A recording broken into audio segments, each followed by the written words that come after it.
The bridge was simple, weather-worn oak, hand-built by my grandfather in 1962.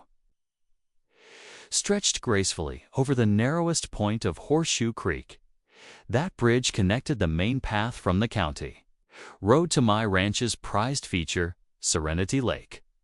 Over generations, that lake had become more than a natural spring-fed body of water, was our history, our peace, and the source of a modest side business. Fishing permits, kayaking, rentals, and photography sessions. When the HOA moved in 5 years ago, I didn't pay them much mind.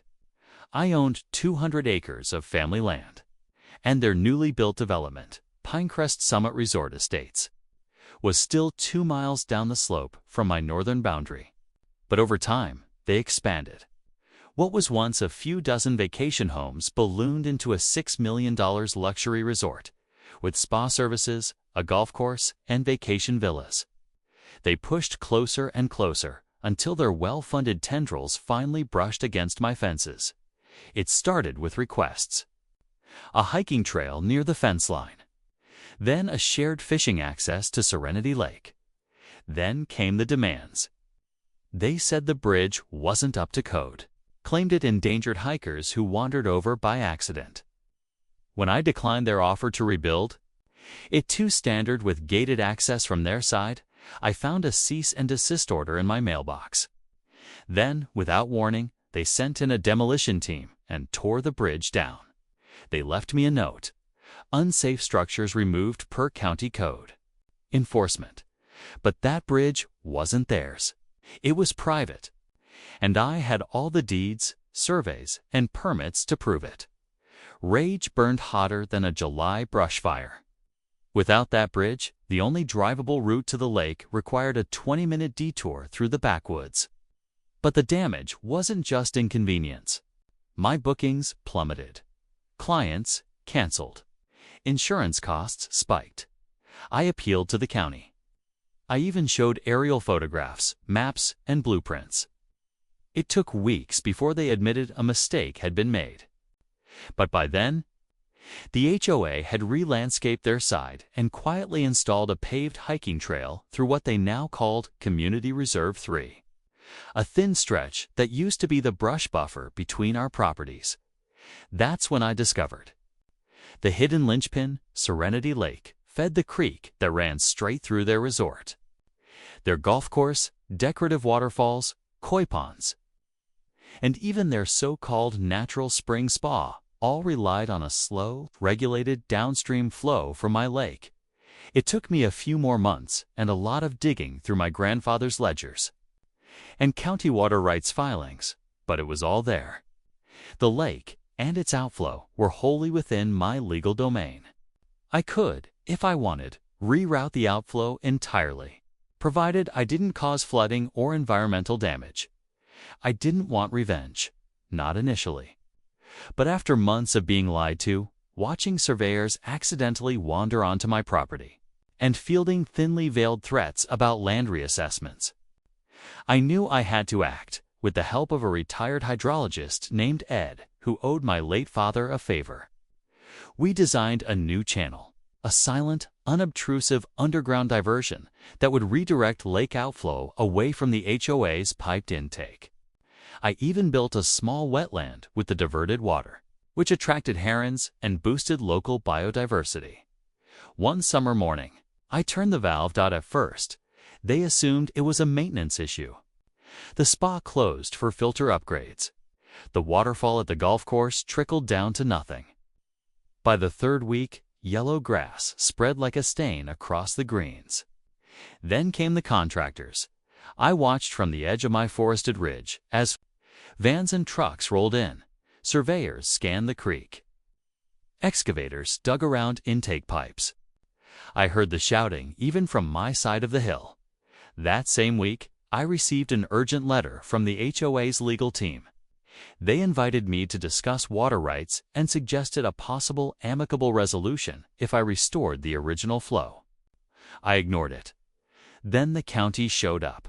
A formal inspection. I walked the entire length of the rerouted flow with them. They took notes, tested water samples, and even complimented the wetland. Beautiful mitigation, the lead inspector said. No violations here. By month 2, the resort began hemorrhaging. Guests complained.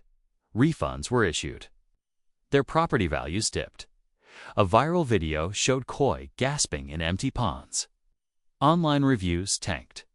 Lawsuits brewed among the HOA members against their own board. I didn't gloat, but I did build a new bridge twice as wide, fortified with steel. Named it Perseverance Crossing. Winter came. Spa closed indefinitely.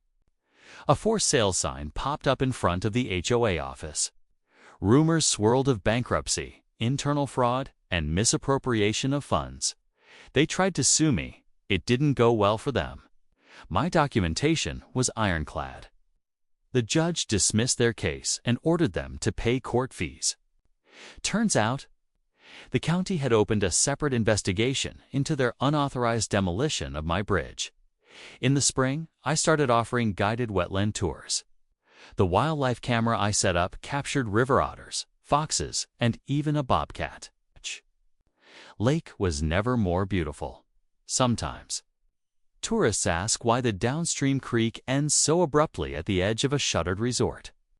I smile and tell them about the time a greedy HOA tried to pave paradise and got washed away. By their own arrogance, my grandfather used to say, land doesn't speak loudly, but when you listen, it tells you how to protect it. I listened. And I acted, and Serenity Lake remains, as ever, serene. The HOA board fractured. Half the members resigned amid accusations of negligence and mismanagement. The remaining few struggled to keep up with legal bills, angry homeowners, and a property no longer fit to advertise. One afternoon, I received a call from a local journalist asking for my side of the story. I invited him over. We walked Perseverance Crossing, watched the ducks along the lake, and I told him everything. The story hit the regional papers that weekend with the headline, "Rancher Reclaims Serenity: How a Quiet Man Stopped a Corporate Land Grab." People started sending letters. Supporters, veterans, farmers, even a few of the HOA's former residents who had sold and moved away. They told me they wished they'd seen the warning signs earlier, that they wished they'd stood up with me. Ed returned that spring, helping me expand the wetland. We added boardwalk paths, solar-powered lights, and native flora gardens. Ed called it his final project. He was slowing down, his hands trembling a little more each day. But his mind was still sharp. We worked side by side under the sun. Sometimes talking, sometimes just letting the birds do the filling. He told me about his travels, his regrets, and the people who once thought wetlands were a waste of land. He laughed at the irony. "Funny, isn't it?" he said, "how the thing they ignored became the thing that saved you." The resort was seized by the bank. An auction date was announced. Curious, I showed up, mostly to watch. But when the opening bid came in at less than half its estimated value, I raised my hand to my surprise. No one outbid me. A month later, the deed was mine. I had no plans to run a resort. Instead, I partnered with a local conservation group. We tore down the spa, turned the fairways into prairie, and restored the water path from the creek to support amphibian breeding grounds. It took 2 years, but the transformation was complete. What had once been a monument to luxury and entitlement was now a thriving ecosystem. School groups visited. Scientists studied the regrowth. Local businesses benefited from eco-tourism. At the edge of the new preserve, I placed a stone marker with my grandfather's words etched deep. Listen to the land. It always tells you the truth. And it had. The sun rose quietly over Serenity Lake, painting golden ripples across the water surface like an artist carefully brushing highlights into a masterpiece. My boots met the morning dew as I stepped onto the trail that curved around the north end of the wetland, once the edge of a failed resort. Now home to over 100 species of birds, butterflies, amphibians, and native flora. It had been nearly 3 years since I'd diverted the flow.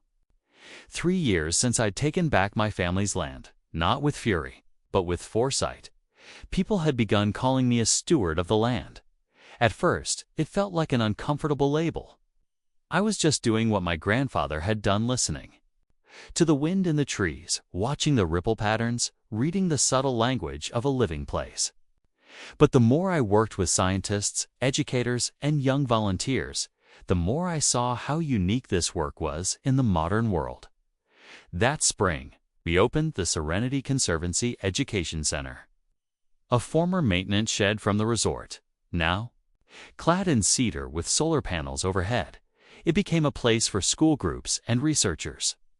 Inside were glass displays of preserved local insects, posters showing bird migration patterns, interactive exhibits about water cycles, and a wall-sized satellite map showing how the land had transformed over the decades.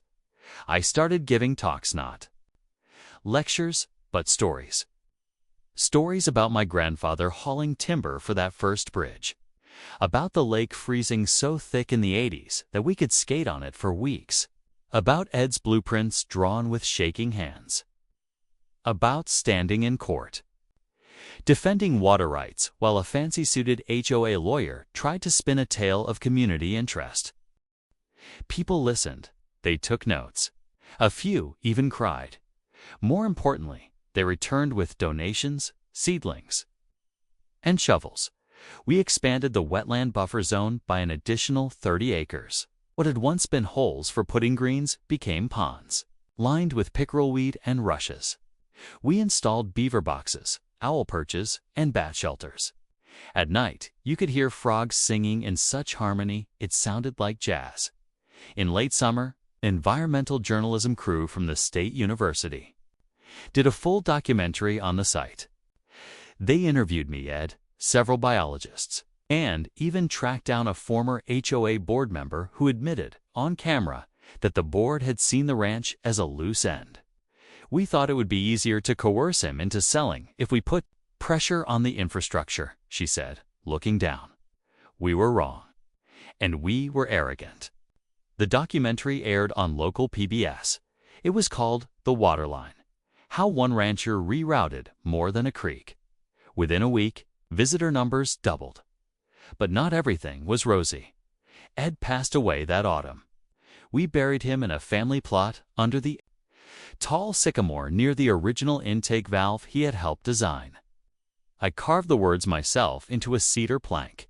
He followed the flow and left it better. The grief hit me harder than I expected. I found myself sitting alone by the marsh most evenings, watching the way twilight danced on the cattails. For days, I heard the echo of Ed's laugh in the wind to honor him. I launched the Earthworks Fellowship the following spring, a mentorship and grant program for students studying hydrology, ecology, and land restoration. Our first fellow, a young woman named Camira from New Mexico, spent her teenage years watching her tribal lands dry up due to upstream diversions. Her eyes lit up the first time she watched the diverted stream nourish the lower valley. "You made a river where there wasn't one," she whispered. "No," I said. "The river was always waiting. It just needed space." Meanwhile, across the ridge, the ruins of the resort had nearly vanished under prairie grass. A few stone pillars and cracked concrete paths were the only remnants of that failed ambition. We kept them as reminders, with placards that explained how short-term luxury had tried and failed to override long-term stewardship. One day, while checking camera traps, I came across an elderly man standing at the old clubhouse foundation. He wore a blazer that looked out of place in the breeze and carried a folded letter in one hand. "You, the owner?" he asked. "Yes," I replied, cautious. He extended the letter. It was written on HOA letterhead from years ago. The name at the bottom made my stomach clench. Michael Trent, the original president of the HOA. "That's my son," the man said. "He passed last year. Cancer." I didn't know what to say. He gestured toward the lake. He told me what he did. All of it. Near the end, he regretted it more than anything. Said he'd destroyed something sacred without understanding it. He paused, eyes wet. This place, ... It's beautiful. You made it better than it was. Thank you. I nodded. I didn't do it alone. We walked to the water's edge, where I gave him a moment of privacy. Later, he left a donation for the Earthworks Fellowship and a note that simply read, "Let land teach humility." By the third year, the preserve was self-sustaining. Revenue from eco-tours, grants, and education programs outpaced my old ranch income. We had a staff of 5. Kamira stayed on as full-time project manager. Local artists painted murals of birds on the old maintenance fences. A group of veterans began offering therapeutic nature walks for PTSD recovery. On the 5th anniversary of the bridge demolition, I hosted an open house. Hundreds came. Some brought family photos from the ranch's early days. Some brought tears. Many walked the new bridge Perseverance crossing and left handwritten notes in the guest log. One note read, "You turned sabotage into sanctuary." Another, "Thank you for listening when no one else did." And one simply said, "The water came home." That evening, as dusk settled, I stood alone beneath the sycamore, a glass of iced tea in hand, and watched the stars blink on above the still surface of Serenity Lake. Sometimes, I still hear my grandfather's voice, gentle and unyielding. "Don't let M pave over what the land gave you." I didn't. I listened, and now, so does everyone else.